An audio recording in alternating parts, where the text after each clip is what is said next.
Assalamu alaikum rahmatullahi wa barakatuh, and welcome to the final convert conundrum for this particular Ramadan.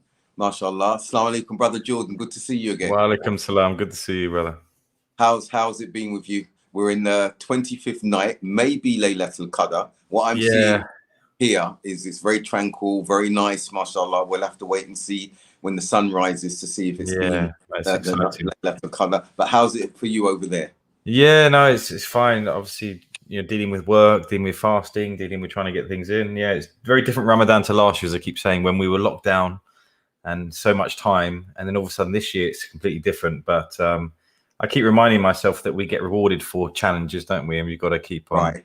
Right. So is your clientele back now with the tennis because do you know what? It's busier than ever because it's one of the only things people can do. It's outdoors and everything indoors is still shut. That only happens, I think, in the middle of May. They're going to start opening indoors. So at the moment, everyone is outdoors doing stuff. So that means for me, it's the worst time, but it is what it is. No, mashallah. Now, alhamdulillah. You know what? As we were saying. Others have been aware of the title before now, and the night of weakness. Okay, when is the night of weakness? And some may not have heard that phrase before, and it is actually a phrase that's new that I felt that we should address because we're hearing everything about Laylatul Qadr, the night of power. Tonight might be that night, as we've just mentioned, and I felt that as we're ending and coming out of Ramadan, we need to look at what actually takes place. On the eve of Eid, on the day of Eid and the night of Eid, how it affects us as Muslims, and more specifically, the challenges that we have as converts, or some converts have. Wa alaikum salam to all of you who are joining us, mashallah, tabarakallah. And what I've seen, and Jordan, you'll be able to share it with us as well. Basically, I remember when my first Ramadans, the first few Ramadans, and I saw the euphoria and you felt the atmosphere. You were puzzled, my sister. Yes, I can imagine. We were feeling that atmosphere and that anticipation of Ramadan ending. There was that excitement for Eid and the going out and buying the clothes, the children's clothes. I saw everyone racing to get presents and even the Zakat al-Fitr. And I'll talk about how we used to deal with it in South London before as well. And then there was also that sort of sadness that Ramadan was going. So you had that, you felt that mixed emotion, and it was electric across the Muslim community. And then before long, you would start feeling that. But one of the things that I've seen that we don't address is that in detail, when it comes to that final night and it's Eid, that night of weakness kicks in. And what happens? We see people, brothers, sisters, reverting to behavior and actions that are impermissible, that are haram. You get individuals picking up habits that they only discarded because it was Ramadan. They didn't go into Ramadan looking to eschew, remove those sins that have become part and parcel of our lives. And so I thought, no, it's going to be the night of weakness, because what happens is that we focus on the night of power, tremendous night, mashallah, tabarakallah, in which all sins are forgiven. We know the surah, we know the malaika descend. We know all of the blessings concerning that, and we're seeking it out, okay? But equally, once that's passed, there's almost a seeking out of Eid, which is fine, but there's a seeking out for the wrong reasons among many communities. So I think, so if I hope that the title, I know you're clear on it, but does that resonate with you? Why we thought, let's talk about the night of weakness and what are the signs? Yeah, it does. I mean, I guess from our chat, what I gather from it is, I guess as Muslims, we kind of we give up certain things, and even the fasting. One thing I've noticed after Ramadan, suddenly I don't know if everyone else does it. It's probably bad. Is I start eating more, more for breakfast. Almost like you've got this freedom again, haven't you? And I guess you're right. It just lead on to other things you might have given up. All of a sudden, I mean, to be honest, I personally, especially after last year's Ramadan, I managed to carry on many of the things from Ramadan and carry it through. And become better. I felt, inshallah, that happens this year. but I definitely see it amongst other Muslims, definitely, where you know, I won't mention what they do, but yeah, Ramadan comes and they go strict, and also the other thing is the masjids are so busy. Fajr's busy. The week after, you know, straight after Eid, Fajr is back to being two uncles, you know, Exactly. in the masjid, and it's such a shame. People just suddenly take a complete break. It's like you know, I've done enough now, Right. and it's a shame, isn't it, that it's not sort of carried on. And you see, you'll see amongst the young, before lockdown, then the Muslim areas would be packed, the streets would be teeming, and that was nice. There was a buzz there, everyone's happy, the ice cream parlors would be full and things like this. But it's the adopting or resumption of bad habits, and you've just come out of a month of a spiritual high. Your iman has been at a particular level. Now we have to look at certain things as well, because in this month we know we come in, we hear the shayateen are chained and everything like that. And I was reading from one of the students' new knowledge, the website that he's got. I want to share some of this so that we're quite clear in the month what's happening and the different views that are there concerning the shayateen being chained. Yes. Because some will say, well, okay, they're chained, so when evil is taking place, what is that? Some say it's from ourselves, which is true, it's from our desires. But this is what, if you don't mind me indulging. No, I'd be interested to hear that as well, because I've heard different things on this. Right. So Sheikh Taqiyuddin Ibrahim ibn Muflih, one of the scholars of the Salaf, he said, the shayateen are chained in Ramadan according to the apparent meaning of the hadith. It could also mean only the rebellious shayateen are chained, as Abu Hatim and other scholars declared. So he said, there's no evidence here for the total absence of evil. Rather, it is minimized due to the weakness of the shayateen. But then another said that, again, it's according to the rebellious shayateen, they're the main ones that are chained, but not everyone, not all of them are chained. So he says, and the chain is literal, and no need to change the apparent meaning, and we believe in that. But then it's asked, Imam Abul Abbas al-Qurtubi stated, if it is asked, how is it possible then that we see a lot of evil and sin take place in Ramadan? If the shayateen were in chains, there would not be any evil taking place. So he's saying, so if they're chained, so why are we seeing so much evil in Ramadan if they're chained? So he said the response is from numerous angles, and he provides three. The first, they are only restrained from those who fast in a manner where the conditions of the fast are preserved and the etiquette of the fast is adhered to. As for those who do not preserve their fast, then the shayateen are not restrained from them. The second position, if we were to concede that they are all chained, they are chained from all those who fast, that all the shayateen being chained does not necessitate, that sins or evil cannot take place. This is because there are reasons for evil other than the shayateen, such as evil people, bad behavior, and the shayateen from among mankind. So that's an interesting one there as well. And the third and final one he mentioned here, a position, that what is intended is that most of the shayateen and the rebellious ones are chained. Okay, so that's one of the main things he's saying. So, and he said, and evil is invariably reduced in the month of Ramadan. There is less sin and evil when it's compared to other months. So that's interesting to say, okay, it could be just a rebellious shayateen that are chained. It could be said that there's still evil because amongst the shayateen, amongst men and amongst those who are inclined to evil. And that first position, that the shayateen are only chained from those who are adhering to the fast and preserving the fast. So these are fascinating. But what is clear, I think one thing that we cannot argue against, after Ramadan, the gates of the hellfire are opened and all the shayateen are let loose. And you can almost feel it. But because we're so caught up in celebration and focusing on Eid and things like that. So we're our most vulnerable, aren't we, almost? We are, but we don't. So as you said, you were able to maintain some of the good practices that you adopted in Ramadan, and many of us are, mashallah, tabarakallah.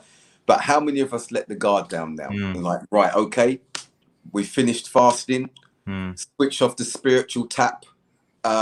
We pat ourselves on the back.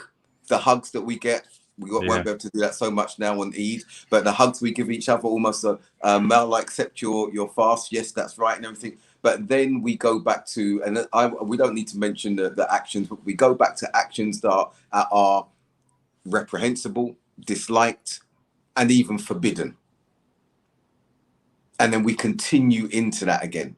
You've got the Ramadan Muslims that we know will only fast and pray in Ramadan, and then they stop praying when it comes out of Ramadan.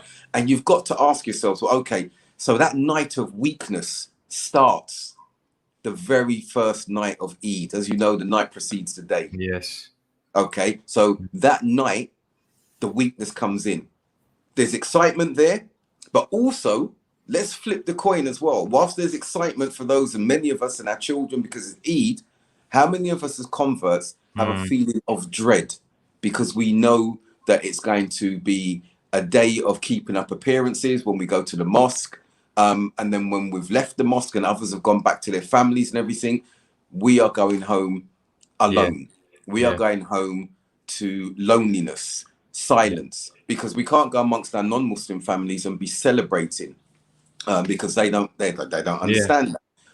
They won't feel the same festivities that we do. We can't go and gate crash the more traditional Muslim communities because they've got their families that they engage with. So we end up, by and large, trying to fill in the gaps by activities. Let's go to a restaurant here. Let's try and do something. Let's try and have fun. And some of it is so staged in that keenness to be doing something, okay, that it ends up being an anticlimax for many converts. And I think I remember seeing a few years ago, and it's really sad, like some sisters, converts, some in America, some in the UK, they actually said how Eid was a terrible time for them because their families had shunned them, wearing hijab and everything like that. And they couldn't go and engage in the Muslim communities throughout the day because they were all taking part in their own family festivities. And it was a great strain on them, and they developed some serious mental health issues and anxiety attacks when it came to Eid, the day of celebration. And so I'm going to put it over to you, Jordan. Anything what I've said to you resonate with you about Eid and in this way? 100%. I think Eid to me, like when people mention Eid, I don't really get that kind of joyous feeling of a celebration. You know, it's kind of it often marks it marks the end of Ramadan. And so you're kind of a bit, you know, you always feel, I mean, for me, I'm always anxious about Ramadan coming. And then when it leaves, I'm like, oh, I miss it. You know, I think Hamza describes it as a bad relative, you know, that they come, you're not sure. And then when they leave, you know, I quite miss them. But yeah, I've always spent Eid on my own. And I know obviously the Eid prayers and things, and I go to the masjid.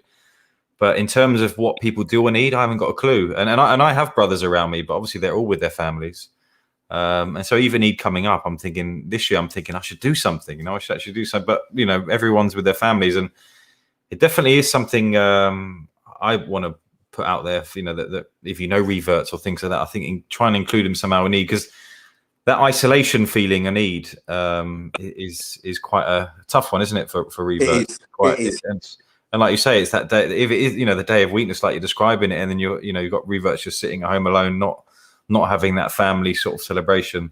And yeah, like I said, I completely resonate. And like I said, Eid coming up to me, I don't get that, you know, tingly feeling that I see other people getting, because to me, it's just the end of Ramadan, and it's a day where I'll just be doing prayers and nothing else.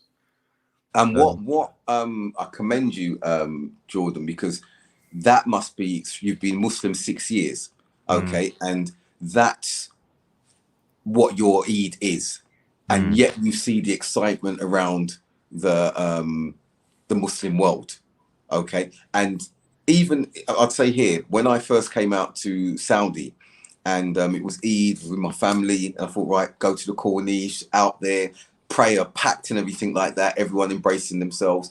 But then I saw all the other communities themselves as well go off, because they're traditionally Muslim, okay. They went off, they were happy, they were doing their family thing, and I had my family with me, but we didn't have any extended family because we're Muslim communities, we're converts. So it's like, okay, what now? So in the Middle East as well, you see that it's very much closed family.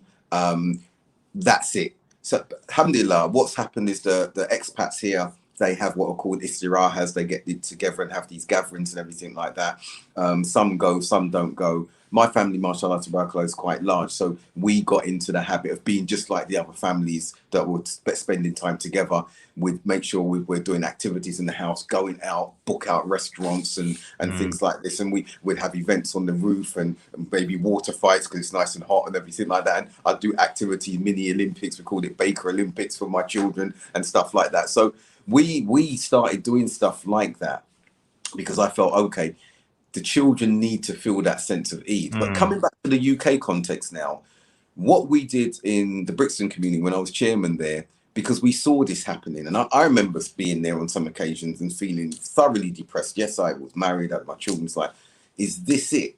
We saw all the other families, Pakistani families, everyone else really getting into stuff. Yes, we dressed up and everything like that. But then there was that anticlimax. Okay, now we go back home. If we go to a restaurant, what else is there? And it was just like sort of went like a damp squib. So what we then did is I said, okay, we're going to make sure we arrange events for the community. So I want to share some of this with you, Jordan, and maybe it's something to think about with friends and everything like that. So for example, we arranged to rent a place in the last 5 nights of Ramadan in Chichester.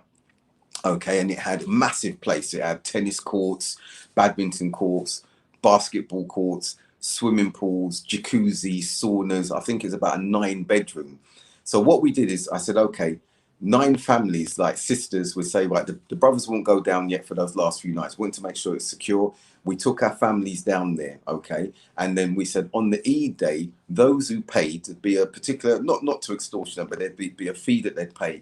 And they'd come down and they'd have a buffet and they'd be able to take part in all of the activities there. And we did a timetable. So even you had husbands, right, and wives, like, right, the sauna was booked from 2 to 3 for this brother and his wife. Okay, so there was a rotation. The swimming pool was booked exclusively and it was blocked off. You couldn't see in and everything for the husband, his wife and his children.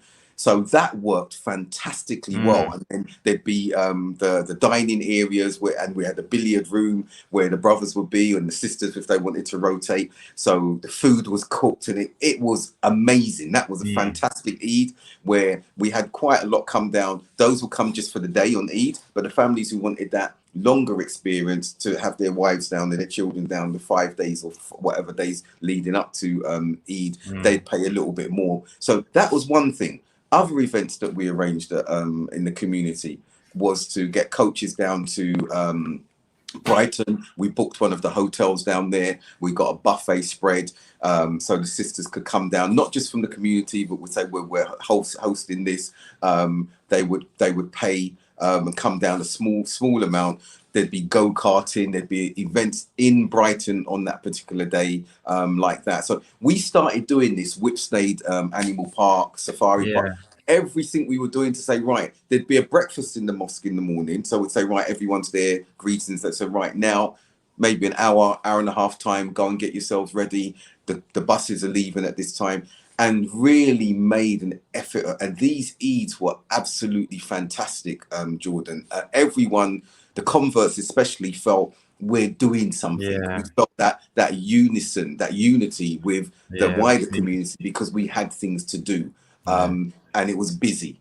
I don't know if that, how would you find those sort of I think it's funny you say that because, you know, Issa Frimpong that passed away, may Allah give him Jannah. So before he passed away, we were meeting regularly and he said, we're going to arrange a day for Eid where we invite reverts, where we just hire a restaurant or things like that. And this is something that me and Raspect have kind of taken on as a legacy that we have to do. I mean, it's been hard in the, maybe we can have a chat offline. You obviously have experience in doing this, but with the COVID, it's been very hard to find a place where you can get, 50 people at the moment in and stuff like that. But that's definitely, so that highlights, he definitely saw the importance of that. And I think I would love that, the idea that you've done there. Was it just for reverts or was it a mixture or? No, we opened it up for everyone, but it's brilliant. We wanted to make sure that the converts, the reverts saw, look, we're doing something and you can be a part of this. And we had, mashallah, we had more of the cultural Muslims join in and they loved it. It's like, Yeah. you converts, you reverts I really know how to think we can't celebrate. underestimate the importance of, you know, when someone's at home and everyone else is celebrating, particularly as a Muslim, the effect that can have. And I think there's two Absolutely. times of the year I find with reverts is Eid and Christmas. And obviously Christmas, they're not celebrating Christmas, but the problem is all their families are and all their friends Right. are. So Right. they're isolated. So I feel like as Muslims, we should be doing things on those days as a Yes. replacement, or Yes. and Eid's the same. You know, Eid. Can you imagine someone, you know, they've done Ramadan and then they're just, you know, sitting on their own, wondering, wow, you know, everyone else is. So yeah, I think mashallah, the more we do of that, and I will speak offline because I think we're definitely me and Raspe are definitely adamant on doing that. And like I said, Isa, he was a revert himself, Yes, that's right. and so it was Yeah. obviously coming from his experiences of spending Eid alone as well. And once you get into that mode of arranging these activities, you'll see that you'll get reverts from all over. And even what we had as well, which was amazing. Some of the benefactors of the mosque who were Arab, and they supported us. They saw what we were trying to do. So literally, they would book out. I can't remember where this. Somewhere in Surrey, they'd book out an entire gym. Okay. They'd go to the individuals and say, look, we've got only women coming in. So I'm going to say, okay, they can have the gym for 3-4 hours exclusively. And that wasn't being done at that particular time. So the sisters would go. They didn't have to worry about men being in there. They could just derobe and just really let their hair down, literally, in that sense there. And so we made sure these things were taking place. That the mosque would put the money forward, would subsidize it, and the children loved it. So they'd be getting gifts. They'd be going, as I said, when we go out to Whipsnade, beautiful, we'd be going in the morning. And then from there might be a meal in the evening. There are activities there. Sometimes in the mosque, the brothers like, okay, we just want to chill here. We're going to do wrestling and do whatever we're going to do and stuff. For me, that's quite easy to do. You need to make sure you're really expending effort and being imaginative on that particular occasion. And as I said, like, because sisters and brothers aren't going to come out and say, I'm lonely. They're not going to do that.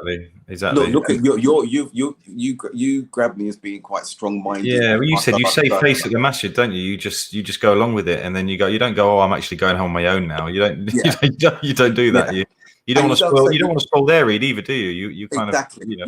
You don't want them to feel obligated that oh, we've got to do something with him, and then if they say that, you're not going to feel good because you're going to feel like you're the gooseberry, you're the one who's messing up their fun in that particular instance. Yeah, the third wheel. So that I think is something that others need to bear in mind as well. So instead of doing that, simply just have activities. Have those activities there. Someone's sitting in the corner. Look, come, we've got this going on. Just come along, join us and everything, and really open that up. You know, now I don't know what the was like there. Like we would, I remember one day we went to Richmond Park, and we got the buses there, and that was quite spontaneous. And we found a part of the park that was quite secluded, and watching the children just running wildly, and even the sisters were having sprinting races, and we were in the distance, and was like, I wouldn't like to race with those sisters. They look a lot faster than us. But the sisters, they were really, they were at a distance. They were enjoying themselves. We bought the food in. We bought hampers and everything like that. But everyone made a concerted effort, and it was a unified effort. And you found that some of the sisters who were lonely, some of the brothers who were, they would say afterwards, I really needed that. And it's like, we didn't know, sis. Like, no, I'm not going to mention, but I really needed this. This really helped and everything. And with this COVID environment that we're in at the moment now, I'm glad we're doing this now. Because that night of weakness is going to come in earlier. If tonight is Laylatul Qadr, which I'm sensing there's something special tonight, after this night, we're going to continue worshipping. It may be the 27th, it may be on the 29th, but that anticipation, that anxiety, the mental stress that will come in is starting already, because some are still going to be restricted by COVID. Some are going to be thinking it to themselves, what am I going to be doing? Some know that I'm most really going to weaken and slip into some habits, because that's the only way I can survive. That's my crutch. That's the only way I can survive. And I know it's something that's wrong. I know it's sinful, but that's the only thing that keeps me sane. And so can we condemn that individual because they haven't got any other alternative where they can continue to keep their iman up, they can continue to engage with Muslims or be hearing motivating spiritual reminders and everything like that. So they slip back into that element there, whether it's drinking alcohol, maybe smoking drugs, maybe something else that's illicit, because they see, I know this, and it's a distraction for me. Why did we used to drink before we were Muslim? Why did we take drugs before we were Muslim? Why did we do some of the things that we did? Why does society do what they're doing? And you see that, like, look at what happened with the tests in Liverpool. Look, some of them were crying that they could go back and rave, and they were saying this is the best time of my life and everything. Escapism, the need to be with people, okay, the need to feel that solidarity. This is the non-Muslims. And we know that with Eid, it's a period of gathering, it's a period of celebration. But if you know that you will not be able to engage with that, then the shayateen are right beside you, saying, do this, go into that. Okay, you've got some non-Muslim friends, you've got an ex-girlfriend, an ex-boyfriend who will take you out, or they might go to this nightclub or this wine bar, and you can just go and be with them and say, I'm not going to do anything, I just know that I need the company, because you've got nothing there for you amongst the Muslims that will keep you, that will attract you, that will invite you. So I hope everyone's understanding what a night of, and the night of weakness is not confined to one night. That night of weakness can be any given time, including in Ramadan. Did you find when you came into the Deen, Ramadan's always, I mean, I think when I first came in, I was almost, because obviously as a revert, you know, praying is something you think all Muslims do, and I don't ask people, and also a lot of these things, the practices you're doing, you just think all Muslims do it, and then you see Ramadan, and you realize that Muslims aren't doing it the rest of the year, and it's obviously a few, and then they suddenly are doing it, and then they don't again. It's a very bizarre.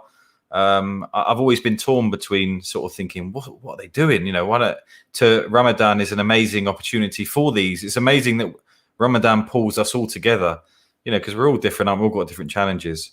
But I sort of view it now as Ramadan is this amazing way of hopefully capturing some of those people from that lifestyle, you know, away from the share team, and then bring them on. But like I say, it doesn't seem to work for everybody.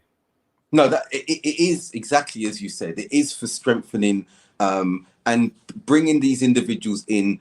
And when they feel that, like as we were new converts at one point, and we came in, it's like, wow, this is such an amazing month, and we want to strive to go through it. And as some of the particular viewers are saying, they feel almost sad that it's going. Yes, that is a natural feeling that we don't want it to go. Others are asking questions. Don't you mean the night of power? We're not talking about the night of power, Laylatul Qadr. That may be tonight. We're talking about what happens the night of weakness when this month goes, when we're going towards the Eid, and then everyone starts giving up what they were doing in Ramadan, and they start adopting old habits and start committing sins that they should have been having firm resolves to leave behind. Don't put those things on pause. You should be looking to remove those things.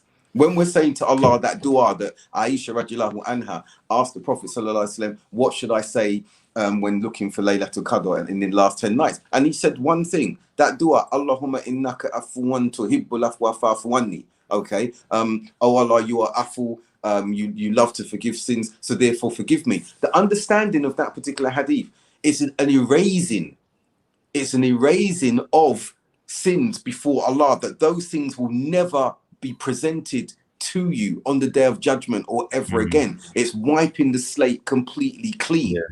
So the thing is that's why we're making that dua. It's not the other duas, Rabbik Furli, and these other duas like forgive me, but knowing that those sins are there that may still be presented privately when we have that standing with Allah subhanahu wa ta'ala to say, look at these sins that are forgiven.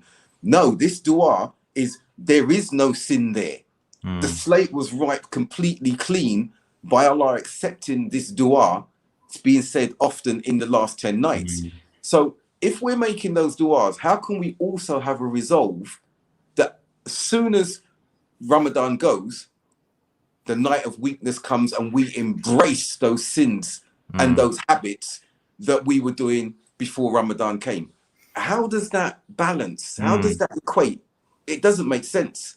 So we need to really consider, well, okay, when I'm saying that dua, do I want the slate to be wiped clean? Am I sincere saying, Allah, please wipe this slate clean, or accept this one because I'm going to go back to it as soon as Ramadan has ended? Is that how we're going to look at it? Like we see in the story of Yusuf alayhi salam, the brother said, let's fry him in a ditch or kill him and come back to our father and say, we'll make tawbah. We're going to say sorry. Yes. Commit the sin and resolve to say sorry at the end of it. Yeah. Is that how we're acting in this particular instance now? We're going to ask for forgiveness, put it on pause, but we know in our hearts, I'm going straight back to that as soon as Ramadan ends. Yeah. So those who are confused, that's what we're saying the night of weakness is. Yeah. That, and it's not just one night. It can be any night, as I've already highlighted. That night of weakness where we listen and allow our desires to overcome us again. We invite that. We don't have the same resolve that we had in Ramadan. We are okay with not having that resolve that we had in Ramadan because, a great month, did what I did, charged up the batteries. Let's go. Let's go. Let's dive back into the aspects of hedonism that we were once into before. And don't get me wrong, we may try to avoid it and slip into it, but at least we've had the resolve to try and avoid it. Yes. You know, I'm trying to think of it from the point of view. I mean, do you think it's a case where, because I often think Ramadan shouldn't be an extreme position but I imagine if you're a Muslim who's doing whatever sins and not praying and stuff like that, Ramadan probably feels extreme, doesn't it? Right. And then when that extreme month ends, it's almost too much to, you haven't got those habits sort of ingrained. Yes. So I mean, what would you recommend for people? Is it to, I mean, I guess it's difficult because we don't know everyone's situation, but I guess it's trying your best, isn't it, to maybe pick a few. And I don't know, it's hard to know with this because I think we mentioned a lot of points, but I wouldn't really know how to advise somebody on this. I think obviously talking about Eid and making sure that you're not isolated, I think that's a fantastic point. But what would you say about recommending people on that? I think, and I have to advise myself and me too. I think what we need to do is look at the little achievements that we made that we didn't find too difficult. Okay, so some may say, I'm going to continue fasting outside Ramadan. Others might find that really difficult. Okay, and many do. They can keep the Monday and Thursday fast or the middle of the month fast, and kudos to them for that. May Allah bless you all. Others might say, okay, do you know what? I managed to establish the sunnahs before my prayers. Okay, I'm going to continue doing my sunnahs with my obligatory prayers. Others may say, I managed to pray on time. I didn't have to combine my prayers because I was so busy. I found that time to do my 5 daily prayers. If we continue with these things here, okay, that are obligatory upon us, the things that are obligatory upon us, those should continue. Those of us who were not praying our 5 daily prayers, who were not praying before Ramadan, those of us who were not going to Jummah, okay, Jummah now, I don't know in the UK if you're allowed to go to Jummah, but if Jummah opens back up and it's safe, we know that for the male, it's obligatory to go to Jummah and you can't miss more than 3. So start with the things that are obligatory upon us. Then start with those little things that we felt, I can do this, and move along with that.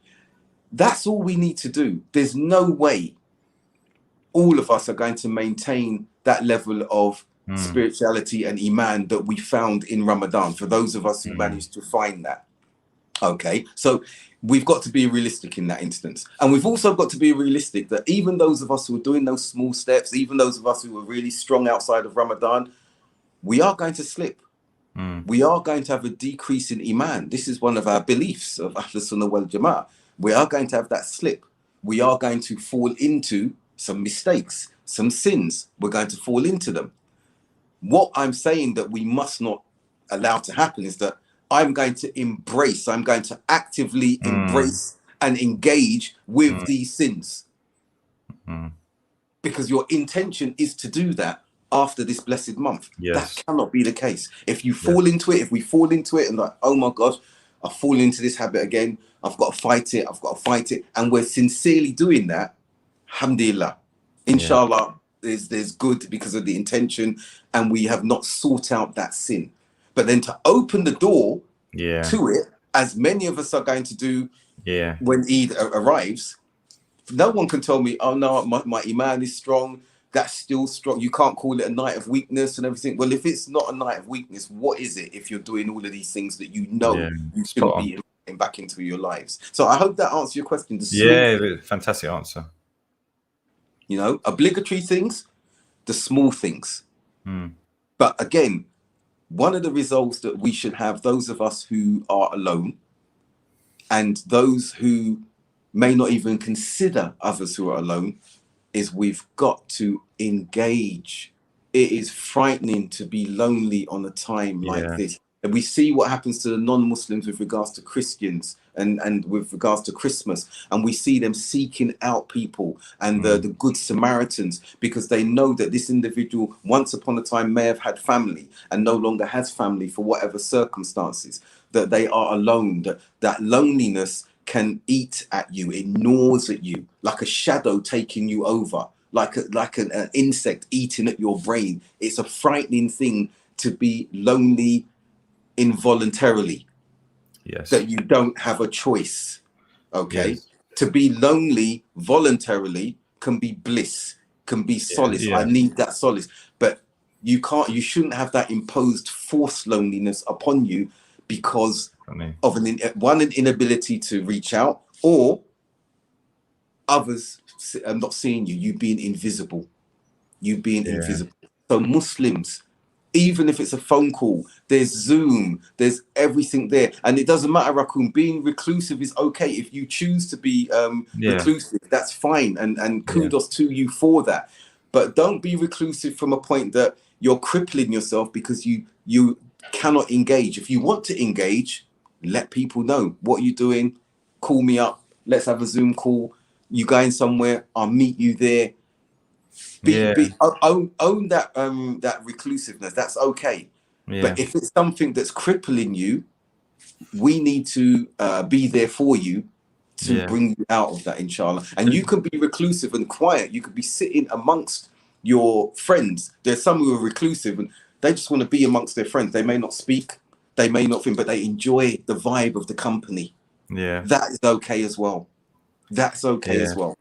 And I think as well, I mean, obviously we've got Eid coming, but I think even revert. So somebody, Zishan from Smile to Jannah, invited me round for iftar. So we did iftar together and we did Tarawih together. And that was such an iman boost for me. And obviously I live alone. I'm not breaking fast with Muslim families. It is a strange time with COVID and all that stuff. So for me at the moment, you know, iftar on your own isn't the same as iftar with brothers. So I think even those instances, you know, maybe inviting reverts. I'm not saying not treating reverts like they're, but I think if you know reverts that are breaking fast alone or doing things like that, there's stuff you can do even leading up to Eid, I think. And I really appreciated that, you know, and like I say, it's an iman boost when you spend these times with other brothers, with other sisters. I think it's have to. And I can't really say which organization, but I was looking at one of the big organizations. I'm really interested in the amount of shahadas we get, and then the amount of people that leave Islam within the first year. It's quite staggering, the statistics I was looking at. And isolation was up there with the biggest reason, you know, according to a lot of these stats, which shocked me because I thought it would be other things. Maybe they find something, but no, it's literally an isolation. When someone's isolated, it's very, you know, it's bad for their state of mind.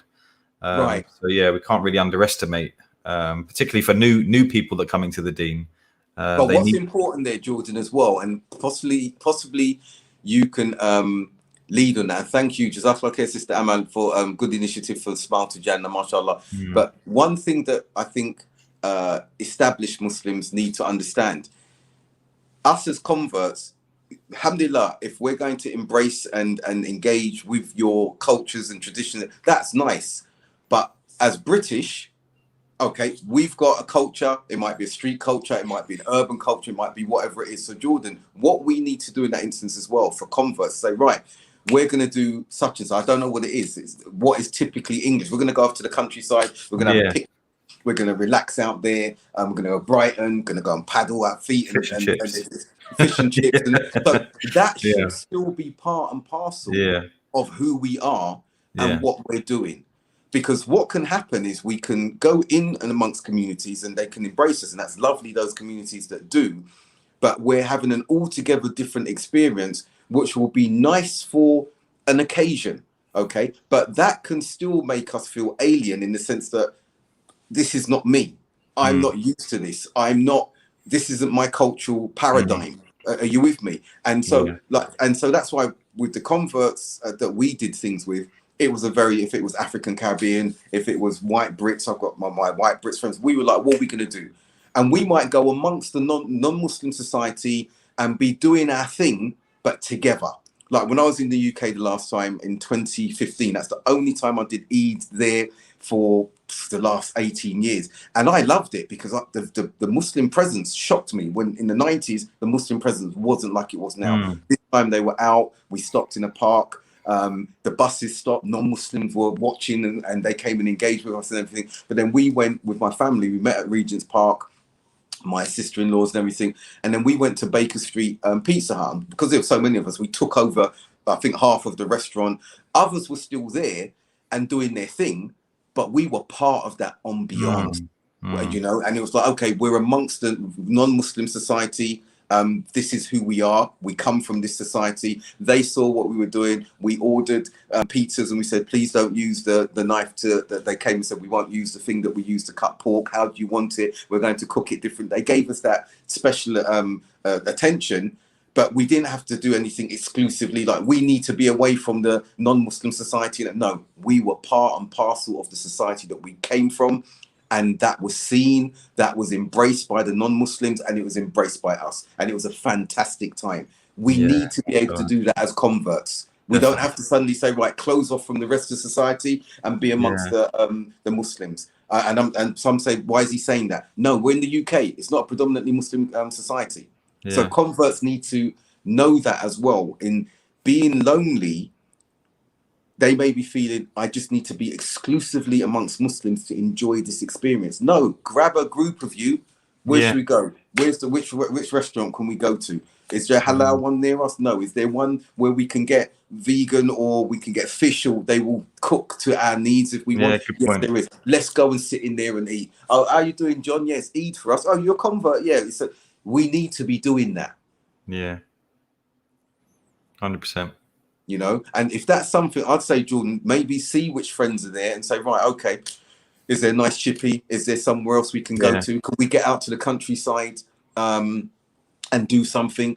And people see, okay, who these white guys with beards and they're going to pray in the corner there and everything like that. And you say, how are you doing? They say, oh, they're Brits, they're converts, they're Muslims, but they're having a good time. They're okay being amongst us. Like when we used to go to Brighton, they saw, they're okay being amongst us. They're engaging and everything like that. And that was good dawah as well.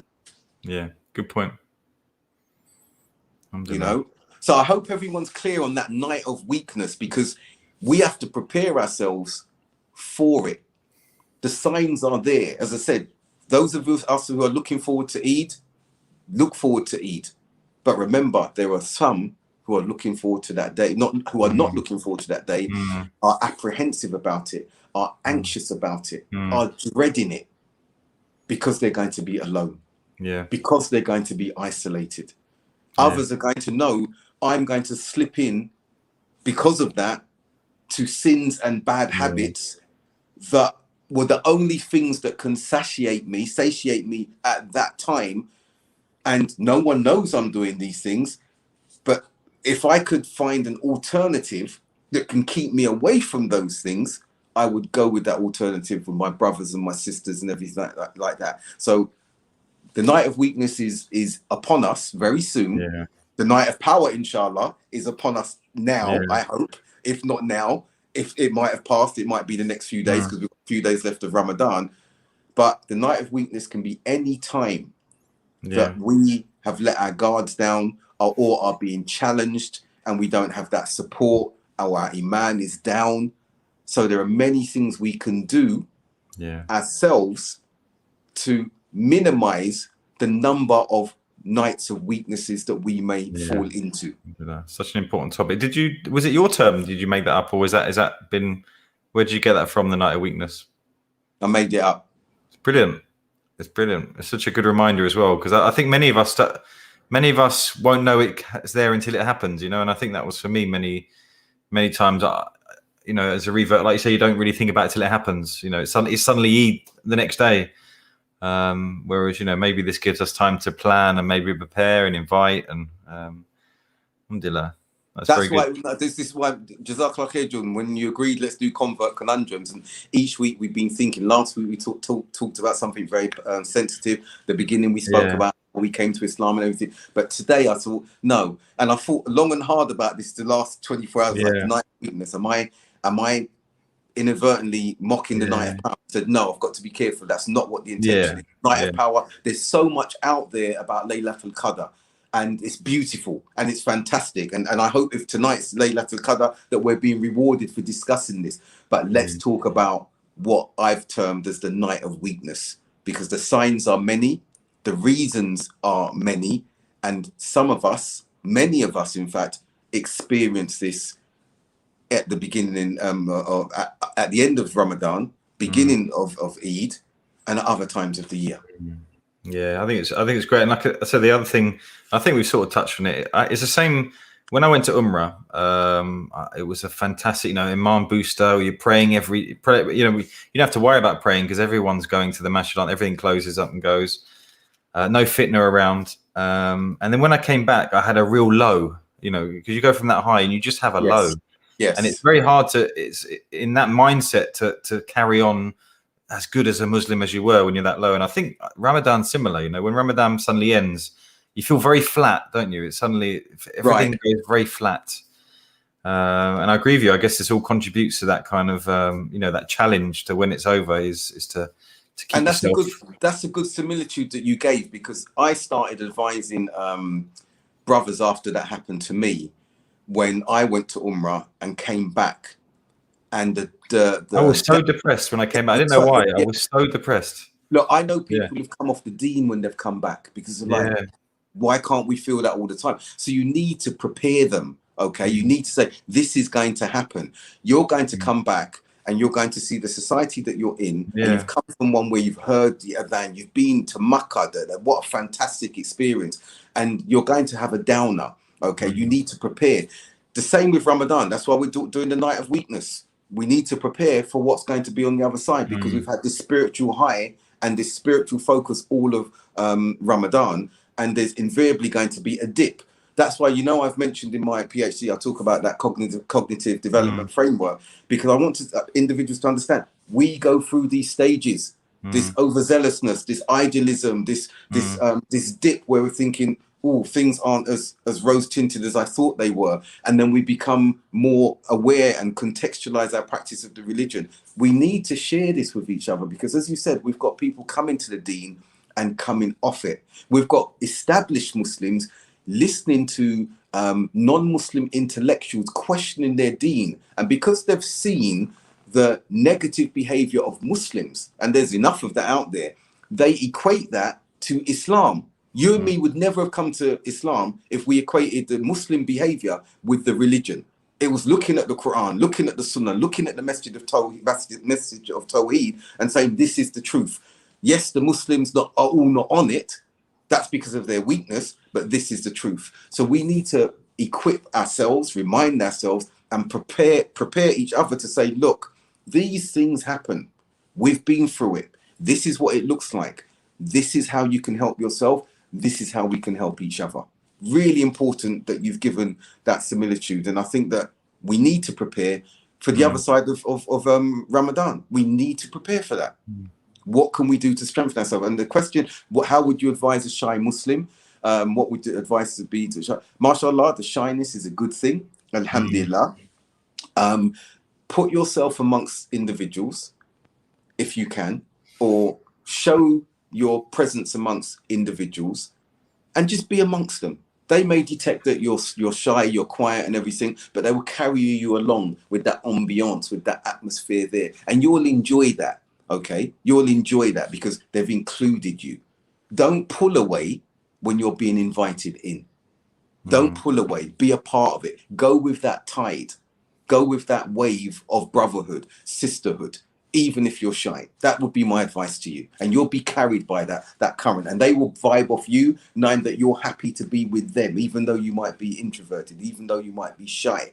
You know, the more vocal might feel, okay, your silence and tacit approval, the insecurities that they feel that they're hiding via their vocal extrovert self may feel more secure because there's a quiet individual like you comfortable being amongst such companions.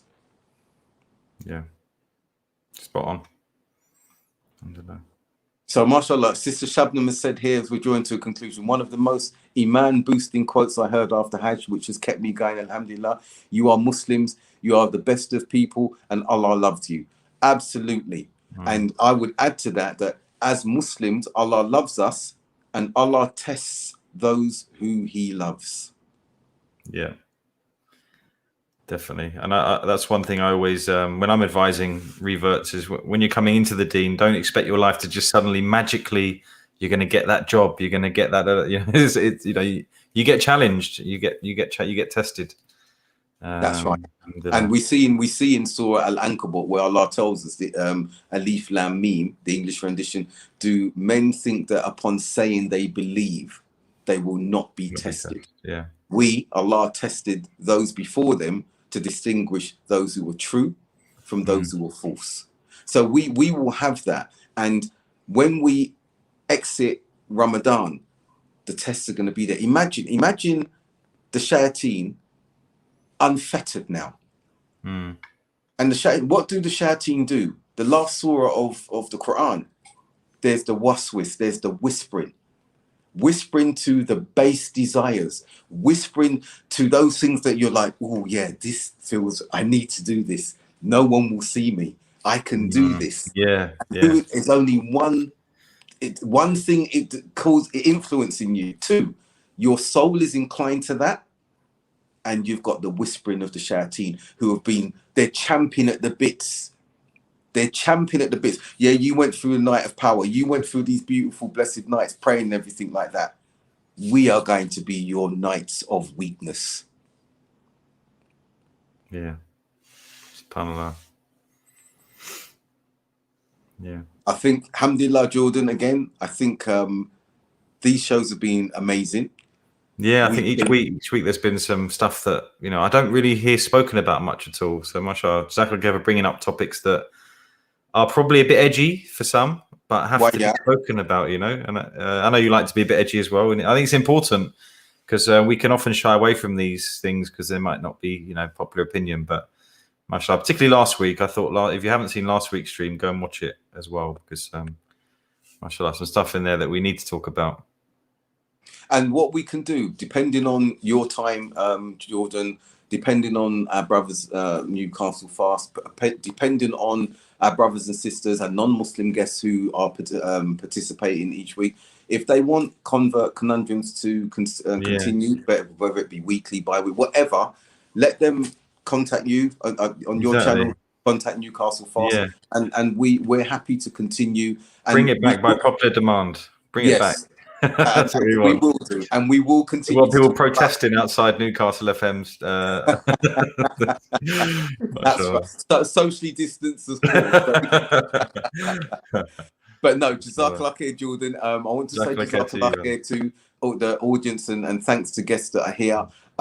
Inshallah, from where I'm sitting, it feels like a very special night. All of them are special nights, and seek out the blessings in this night. When we finish here, thank you, Lala Rook. Good to see you as always. Seek out the blessings, call upon Allah, say that dua.